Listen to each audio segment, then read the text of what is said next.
Hi everyone, in this video I will be showing you how to get Wurst Client for Minecraft 1.20. So all you have to do is simply go to the site, okay? So you have to be careful because other sites are not legit. So you have to make sure that you copy this exact site that I'm showing you right now. So you just have to scroll down and click Wurst Client, download this one, and also this Fabric API. Once done, what you're going to do is to go to this site again, installation for Minecraft launcher. Tap either of this blue button or below blue button. So let me tap this one and then that's it.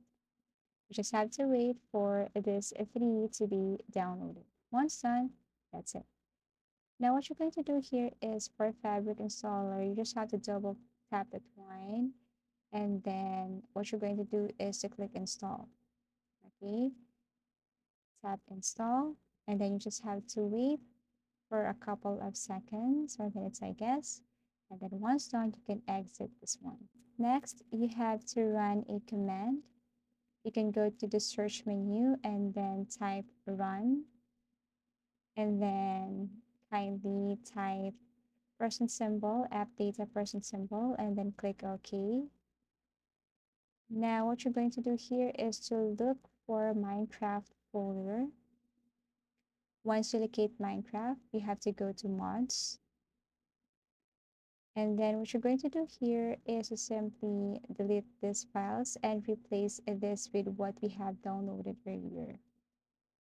Okay, so once you're done, then what you're going to do is to simply open your Minecraft. And then once you open your Minecraft, you should see that Minecraft 1.20 below. And then you will notice that because the features and settings has changed. And then you can also notice that you have downloaded this Wurst client. If you can see that, or if you go to installation, you see that you are currently using the Fabric 1.20. So let me show you. Okay, so this one here. And that's it. I will not go further on how to use this Wurst client, but that's all for now. And I really hope that this helped you on how to get Wurst client for Minecraft 1.20. So if you found this video helpful, give it a thumbs up. Subscribe for more video tips and video tutorials.